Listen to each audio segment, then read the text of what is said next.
The water cycle is an amazing thing. What we're seeing right now is snow, a solid form of precipitation. Come with me to the studio where we can really find out what's really happening beneath all of this water and what the water cycle really is. So, let's get into it. So, here we have all of our ingredients. So, here we have our precipitation, we have our clouds, we have our transpiration, and we're going to explain through that what all of that is. First, we need some thermal energy. Let me come over here to show you a really good heat source called the sun.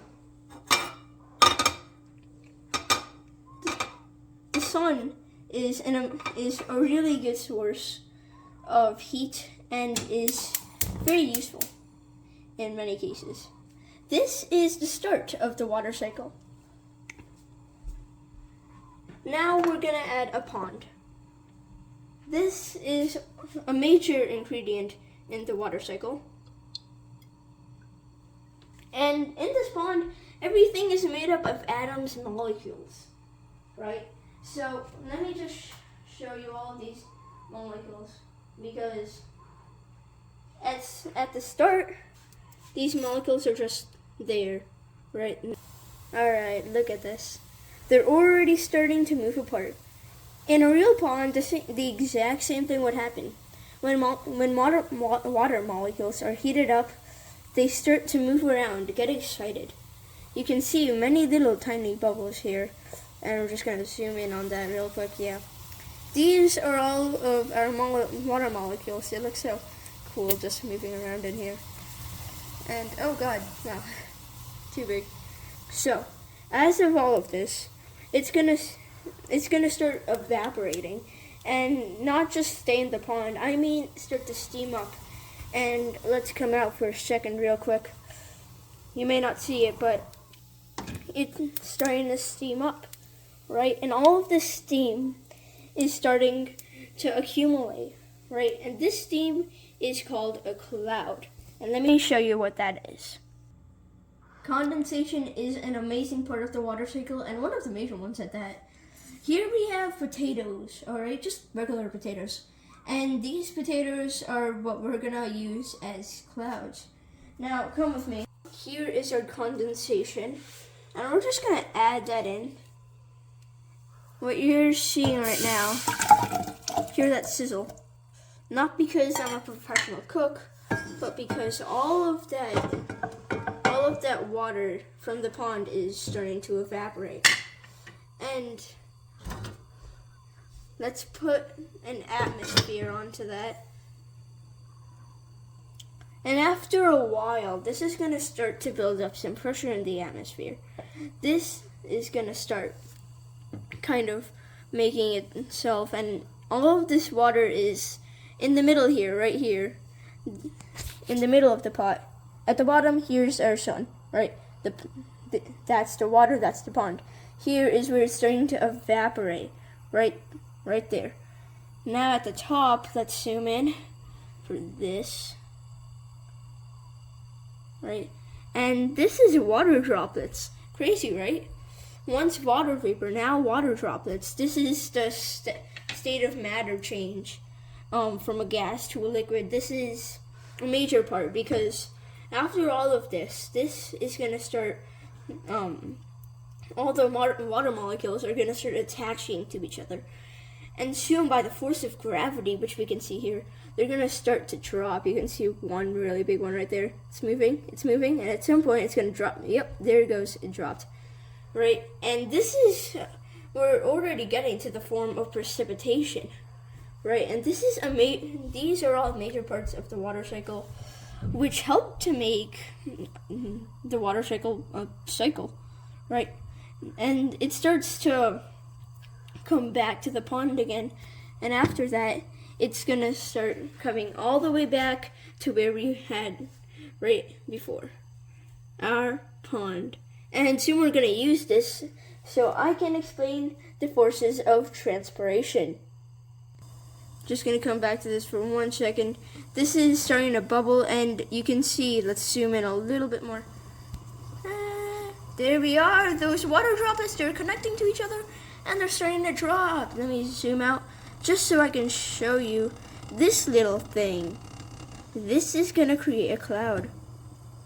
And maybe you might not be able to see it, but zoom in real quick into that. See a few little bursts of steam. That's our cloud right there. And it's just trying to come out. This is the pressure in the atmosphere, and this is a hole, right? And it's coming out a lot now, but back at where there is an atmosphere, it's starting to accumulate, and it's going to start dropping by the force of gravity. We're going to come back to this in 1 second, but first I want to explain transpiration, a major part in solar, or the water cycle. Let's go. Now, transpiration is a very big part of the water cycle, and I'm going to show that to you real quick. Just get that. And let's assume that this is our pond again. Alright, after all of our precipitation that happened over there, our pond just came back. So let me show you transpiration. It's kind of like a pond, except the water is starting to come from that. And here's our tree. As of this, now at the bottom you can see all of the water is getting soaked up into that tree, and it's starting to pop. You know why? Because all of that gravity, it's pulling the water down. There's this cancellation forces, but from all of that, the water is coming into these little branches and leaves right here, right? So, and after all of that, it's gonna start steaming. And that's because all of that water from the leaves is trying to evaporate. And like we saw in our potato experiment right over here, it starts from the potatoes, it's bubbling, because all of that air is coming to the top. It's starting to steam, and it accumulates here in our environment. It's starting to steam right here. You might not see it, but it is. And that steam is happening because of the same thing. All that water is turning into water vapor and coming so that it accumulates into little droplets that at some point will get pulled down by the force of gravity. Now, yep, and it's fallen down. That's not a thing in the water cycle, but we're just gonna ignore that for the time being. Alright, let me dive deeper into the idea of precipitation. Precipitation is an awesome thing, and we're just going to dive deep. Basically, this is going to be our little grains of rice. At the start, they're all clumped together, alright? Nothing with them. This is our little pond, our perfect pond. And as of that, these water molecules are starting to evaporate. Alright, here's our little smoke there. And then after that, they start to spread out. From all of that, they start going up into the atmosphere. Right. Now as they all come right back up into the atmosphere, here, they start accumulating at the top. And that's what a cloud is, right? This is our cloud right here. Boop. And inside our cloud, all of these water molecules are accumulating or attaching to each other. And then it comes from one piece. So right here, let's go over here. It goes from a few pieces to more and more and more and more. And then until finally this water droplet is now heavy. And heavy enough that it's either going to start, one, falling down immediately, or two, what we saw outside, it started to freeze. And this is because there's other water molecule. There's a little piece of dust here, and because of the temperature, it starts freezing, and those water molecules start freezing onto that piece of dust and on more pieces of dust, and we get snowflakes.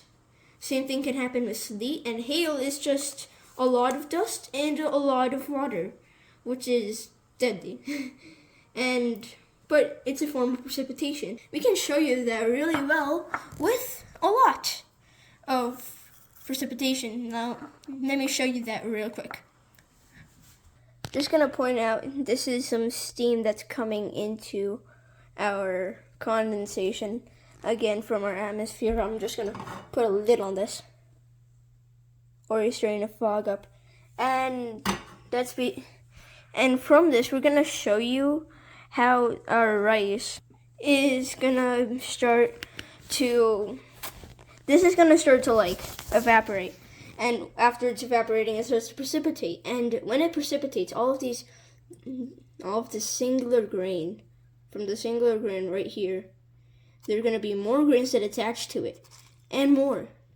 And after all of that, at some point it gets heavy enough that it starts to fall, right? And soon after that, we're going to show you groundwater and surface runoff and how those tie, so that we can have the process start perfectly all over again. This is all of the water molecules. Now those water molecules are accumulating. And as they start to accumulate, they start getting heavier and heavier. When the temperature is very cold, it starts to freeze, and then these particles stick onto other particles. And when I don't say accumulate here, I say stick, because these are frozen. Now, we're just gonna wait for these water molecules to accumulate, and we'll be back once they're heavy to get thrown down by the force of gravity. Alright, our thing is blowing up. This is normal though. This is a cloud, a perfect cloud, and a good one at that. This cloud is filled up with little molecules of water molecules, right? Just a lot of little water molecules trying to explode here, right? So cool, kind of. You can see all of those pieces, and soon, this is gonna be hard. Okay, let me just grab a glove real quick. Water cyclistry is and can be very dangerous. For example, when I'm calling it hail, there you go. You can chill now. Let's let you sit. Relax. Good. Now let me explain how we attach snow. Snow we saw earlier is a combination of water particles and dust. Alright, so this human, or also known as dust, is going to help for this, because as you can see, all of those all of those water molecules are going to start to attach to those pieces of dust. And as they start to attach, they're going to start growing, and more are going to start attaching. And this creates that beautiful idea of a snowflake. There are many ideas of snowflakes. And they start to attach, and this creates that just creates this beautiful idea of a snowflake, right? And now you can see them, they're moving around hilariously. So funny. But these pieces of dust are gonna start getting attached, and this is gonna start to accumulate from the cloud, right? And as those droplets form, right, they get heavy.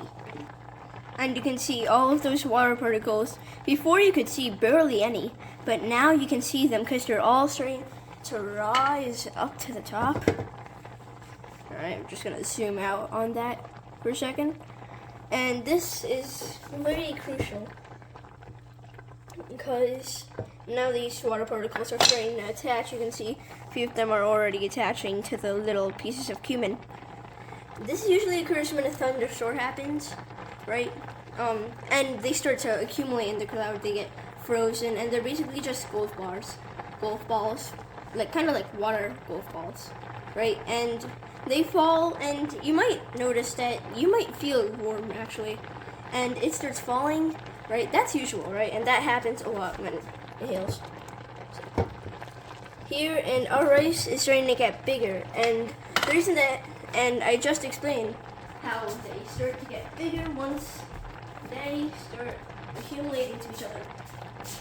Let me show you the before right here. The moment of truth. Wow. It looks tasty and scientific. Alright, let me show you a good scale of things. Here. Here, rice before, rice after.